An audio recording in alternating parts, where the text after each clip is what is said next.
अस्सलाम वालेकुम। मैं हूं डॉक्टर तहसीन अख्तर और आप देख रहे हैं यूट्यूब चैनल। आप जब डॉक्टर्स के पास जाते हैं और उनसे पूछते हैं कि क्या मैं खाना खाने के बाद पानी पीऊं, तो अक्सर डॉक्टर का जवाब ये होता है, थोड़ा सा पानी आप पी लें, क्योंकि ज़्यादा पानी पीने से आपको प्रॉब्लम होगी। तो अक्सर डॉक्टर ये हजरात बताते हैं कि खाने के फौरन बाद पानी ज़्यादा ना पिए, बल्कि 1 या 2 घूंट पी लें, और जब आप कोई घंटा 1.5 घंटा गुजर जाए तो फिर बेशक जितना चाहें पानी पी लें। तो इस हवाले से आज मैं बात करना चाहूँगा और आपको सही इल्म और आगाही दूंगा कि असल हकीकत क्या है, क्यों ऐसा कहा जाता है, और क्या इसमें कोई हकीकत है कि वाकई खाने के बाद पानी नहीं पीना चाहिए। तो चलते हैं, आपको हकीकत बताते हैं। देखिए, मैं यहाँ आपको ले चलता हूँ इस्लाम के हवाले से कि इस्लाम इस सिलसिले में क्या कहता है कि खाने के बाद पानी पीना चाहिए कि नहीं। तो मशहूर हदीस है, मैं अक्सर हवाला देता हूँ कि मैदे का 3 हिस्सा करो, 1 हिस्से में खाना, 1 हिस्से में पानी और 1 हिस्सा हवा के लिए खाली छोड़ दो। तो खाना हमें सिर्फ 1/3 पेट की जो कैपेसिटी, मैदे की जो कैपेसिटी है, उसका 1/3 खाना चाहिए।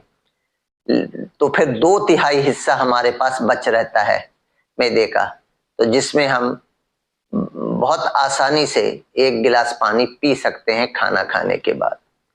इससे कोई ख़ास मसला नहीं होगा। और जिन लोगों को ये शिकायत होती है कि खाना खाने के बाद अगर पानी पी लिया जाए तो उनके जो ग़िज़ा की नाली है उस तक जो है ये रिफ्लेक्स आता है, यानी जो तेज़ाबियत है वो ऊपर आती है और गैस ऊपर चढ़ने लगती है, तो इस वजह से डॉक्टर हजरात उन्हें मना कर देते हैं।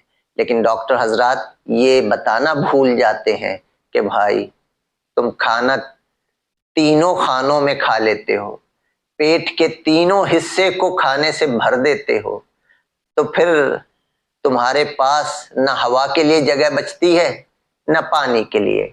लिहाजा जब आप भरे हुए पेट में पानी पिएंगे तो पानी किसी न किसी तरह से अपना रास्ता बनाते हुए पेट में तो दाखिल हो जाएगा, लेकिन बाकी सॉलिड फूड किधर जाएगा, जो हवा है वो कहाँ जाएगी। इस खबर से लाइल्म है हम लोग, और ये बातें हम नहीं बता रहे होते। तो ये याद रखिए, खाना खाने के बाद पानी पिया जा सकता है, लेकिन उस सूरत में कि जब आप खाना वैसे ही खाएं, यानी जैसे कि हुक्म है कि 1/3 पेट का हिस्सा आप खाना खाएं और बाकी 1 हिस्सा पानी और 1 हिस्सा हवा के लिए छोड़ दें।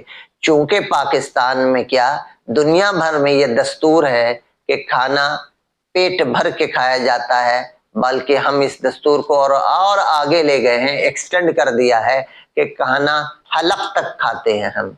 तो हमारे पास तो मुंह तक के लिए जगह बची होती है कि 1 घूंट पानी हम बस मुंह में ले लें, वरना इससे आगे तो हम पानी की कोई रास्ता नहीं है, कोई जगह नहीं है पानी के लिए।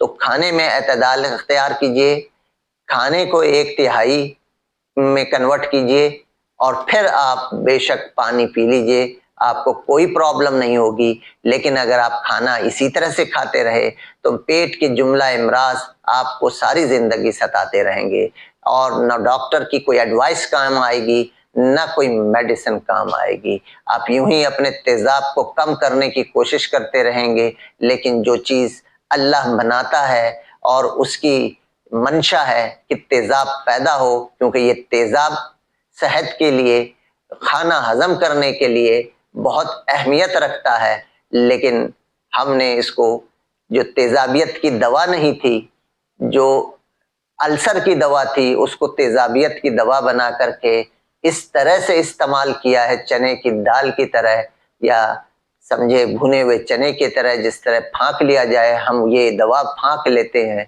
तो इसके नतीजे में ये पेट का अमराज जो आजकल इतना आम है, इसमें किसी किस्म की कोई कमी नहीं वाक़या हो रही और ना होगी, क्योंकि जब तक कि हम अपने तौर तरीक़े में एतदाल नहीं लाएंगे اور ہم میڈیکل کی کہی ہوئی بات جو میڈیکل سائنس کہتی ہے اس پر عمل نہیں کریں گے تو ہم یوں ہی اس مسئلے کا شکار رہیں گے.